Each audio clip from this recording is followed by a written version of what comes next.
नमस्कार दोस्तों, स्वागत है आपका हमारे चैनल पर। अगर आपने इंडिया पोस्ट जीडीएस भर्ती 2026 के लिए आवेदन किया है और आप जो है सेकेंड मेरिट लिस्ट का इंतजार कर रहे हैं, तो आज का यह वीडियो आपके लिए बहुत महत्वपूर्ण होने वाला है, क्योंकि इस वीडियो में हम विस्तार से जानेंगे कि India post GDS second merit list कब आएगी, किन उम्मीदवारों का नाम दूसरे मेरिट लिस्ट में आने की संभावना है, कट ऑफ कितनी जा सकती है, और अगर आपका नाम पहली मेरिट लिस्ट में नहीं आया है तो आपको क्या करना चाहिए।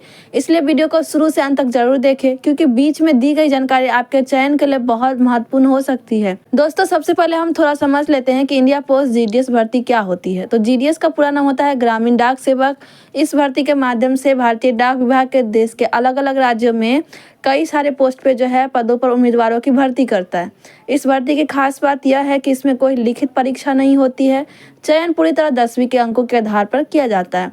इसी वजह से हर साल लाखों उम्मीदवार इस भर्ती के लिए आवेदन करते हैं। दोस्तों, इंडिया पोस्ट जीडीएस भर्ती की पहली मेरिट लिस्ट जारी हो चुकी है। इस लिस्ट में उन उम्मीदवारों का चयन हुआ है जिनके 10वीं के अंक सबसे ज्यादा थे और जिनकी मेरिट लिस्ट सबसे ऊपर थी। पहली मेरिट लिस्ट में जिन उम्मीदवारों का नाम आया है उन्हें डॉक्यूमेंट वेरिफिकेशन के लिए बुलाया जाता है। अगर वे सभी दस्तावेज सही साबित कर देते हैं तो उनका चयन फाइनल हो जाता है। लेकिन कई बार ऐसा भी होता है कि कुछ उम्मीदवार दस्तावेज सत्यापन में उपस्थित ही नहीं होते हैं या उनके दस्तावेज सही नहीं होते हैं, जिनके कारण कुछ सीटें खाली रह जाती है और इन्हीं खाली सीटों को भरने के लिए जारी की जाती है सेकेंड मेरिट लिस्ट। अब सबसे बड़ा सवाल यही है कि India post GDS second merit list कब जारी होगी। तो पिछले वर्षों का पैटर्न को हम देखें तो पहली मेरिट लिस्ट जारी होने के लगभग 15 से 20 दिनों के अंदर ही जो है दूसरी मेरिट लिस्ट जारी कर दी जाती है। इसलिए उम्मीद की जा रही है कि India post GDS second merit list बहुत जल्द जारी हो सकती है।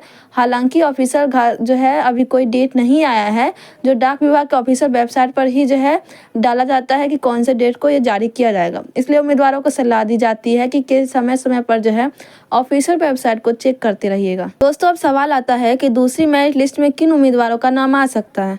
दूसरी मेरिट लिस्ट में उन उम्मीदवारों का चयन होता है जिनके अंक पहली मेरिट लिस्ट से थोड़े कम होते हैं, जिनके वे अभी भी कट ऑफ के आसपास होते हैं। अगर आपकी अच्छी 10वीं में मार्क्स हैं और पहली लिस्ट में आपका नाम नहीं आया है तो निराश होने की ज़रूरत नहीं है, क्योंकि कई बार दूसरी और तीसरी मेरिट लिस्ट में भी चयन हो जाता है।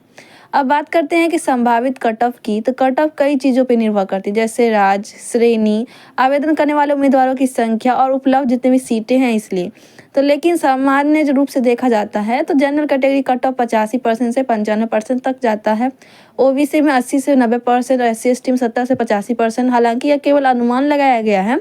असली कट ऑफ तो मेरिट लिस्ट जारी होने के बाद ही पता चलती है। जैसे इस बार आप लोग जानते ही हैं कि 100% तक कट ऑफ गया है, तो ये हर बार चेंज रहता है। तो कोई ये अनुमानित में फिक्स नहीं है कि इतना ही कट ऑफ जाएगा, ये एक अनुमानित मैंने आपको बताया है। जब दूसरी मेरिट लिस्ट जारी हो जाएगी तो आप इसे आसानी से चेक कर सकते हैं। इसके लिए आपको इंडिया पोस्ट का ऑफिशियल वेबसाइट पर जाना होगा। वहाँ जीडीएस मेरिट लिस्ट का ऑप्शन दिखाई देगा और अपने राज्य का चयन कर लेना है और फिर PDF डाउनलोड कर ले। उस PDF में अपना नाम या रजिस्ट्रेशन नंबर सर्च करके देख सकते हैं। दोस्तों, अगर दूसरी मेरिट लिस्ट में भी आपका नाम नहीं आता तो घबराने की जरूरत नहीं है, क्योंकि इंडिया पोस्ट कई बार third merit list, fourth merit list भी जारी करता है। इसलिए आपको धैर्य रखना चाहिए और आगे आने वाली मेरिट लिस्ट का इंतजार करना चाहिए। कुछ महत्वपूर्ण बातें जो सभी उम्मीदवारों को ध्यान रखनी चाहिए: अपने सभी दस्तावेज को तैयार रखें, वेबसाइट को नियमित रूप से चेक करते रहिए, किसी भी अफवाह पर विश्वास ना करें, किसी भी वीडियो पे, किसी के बातों पे विश्वास ना करें। केवल ऑफिशियल वेबसाइट से जो जानकारी आपको मिलता है उसी पर जो है आप भरोसा करें। हम लोग सिर्फ आपको एक आइडिया के लिए एक वीडियो बना के देते हैं। हमारा कोई भी मोटिव नहीं रहता है कि आप लोगों को गलत इन्फॉर्मेशन दे। दोस्तों, उम्मीद है कि इस वीडियो में दी गई जानकारी आपके लिए उपयोगी साबित होगी। अगर आपने इंडिया पोस्ट जीडीएस भर्ती के लिए आवेदन किया है तो हम आपको शुभकामनाएं देते हैं कि आपका नाम जल्द ही मेरिट लिस्ट में आ जाए। अगर आपको यह वीडियो पसंद आया हो तो वीडियो को लाइक करें और चैनल को सब्सक्राइब जरूर करें। धन्यवाद दोस्तों, मिलते हैं अगली वीडियो में। Thank you so much. Thank you.